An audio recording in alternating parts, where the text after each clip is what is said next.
નમસ્તે વિદ્યાર્થી મિત્રો, ધોરણ 10 પ્રકરણ સંભાવના સવાલ નંબર 13. અહીંયા આપણને આપ્યું છે પાસાને એકવાર ફેંકવામાં આવે છે તો અવિભાજ્ય સંખ્યા 2 અને 6 વચ્ચેની સંખ્યા અને ત્રીજું છે અયુગ્મ સંખ્યા મળવાની સંભાવના શોધો. વિદ્યાર્થી મિત્રો, આપણે જવાબની શરૂઆત કરીએ. પાસા પર કેટલા અંકો હોય છે તે લખીશું આપણે. પાસા પરના અંકો 1, 2, 3, 4, 5 અને 6. ઓકે, ત્યારબાદ લખીએ કે કુલ પરિણામ કેટલા થશે.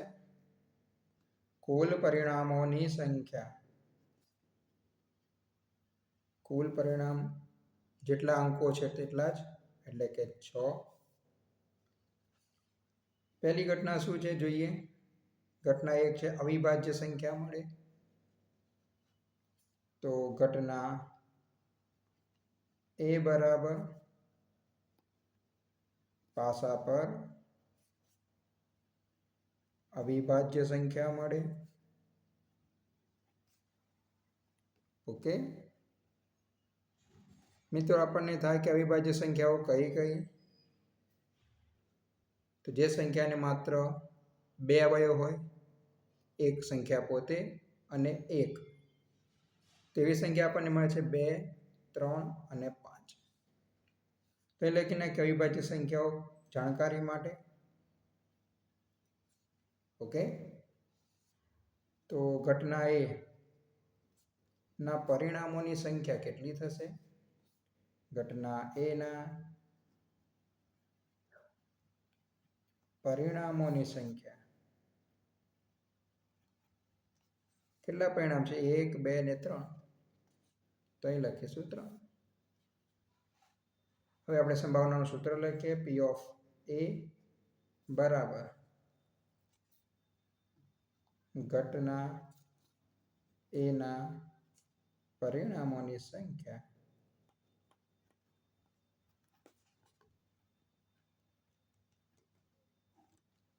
છેદમાં કુલ પરિણામોની સંખ્યા.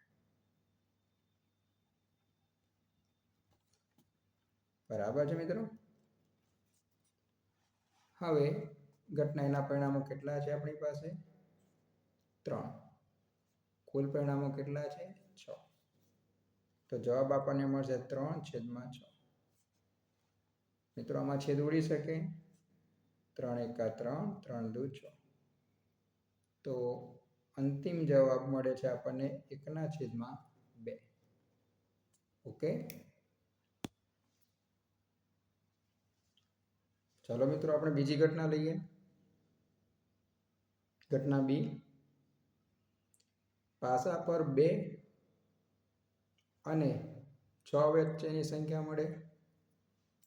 2 અને 6 વચ્ચે કઈ કઈ સંખ્યા આવે તમને ખબર છે મિત્રો? જાણકારી માટે લખીશું અહીંયા 3, 4 અને 5. તો ચાલો લખીએ ઘટના B ના પરિણામોની સંખ્યા. ઘટના B ના પરિણામોની સંખ્યા કેટલી થશે? 1, 2 અને 3. સૂત્ર લખી લઈએ. P of B બરાબર ઘટના B ના પરિણામોની સંખ્યા. ઓકે,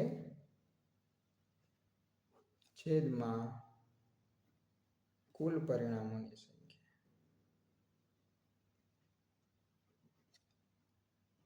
બરાબર છે. ઘટના B ના પરિણામો કેટલા છે? 3.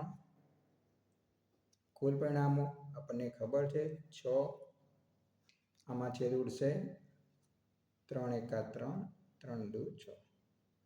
તો આનો અંતિમ જવાબ આપણને મળ્યો 1/2. ઓકે મિત્રો, ચલો મિત્રો ત્રીજી ઘટના જોઈએ. ત્રીજી ઘટનામાં છે પાસા પર અયુગ્મ સંખ્યા મળે. મિત્રો અયુગ્મ સંખ્યા એટલે એકી સંખ્યા. એકી સંખ્યા કઈ કઈ આવશે? 1, 3 અને 5. ચલો ઘટના સી ના પરિણામો લખીએ. ઘટના સી ના પરિણામોની સંખ્યા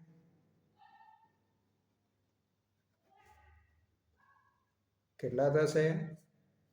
1, 2, 3 થશે. સૂત્ર લખીશું P of C બરાબર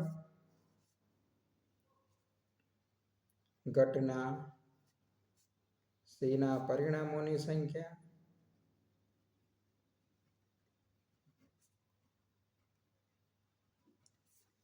છેદમાં કુલ પરિણામોની સંખ્યા. સૂત્ર તો આવડી જ ગયું હશે બધાને. ઘટના સી ના પરિણામો કેટલા છે? 3. અને કુલ પરિણામો અગાઉ જોઈ ગયા, પાસા પર કેટલા હોય? 6. 3 એકા 3, 3 દુ 6.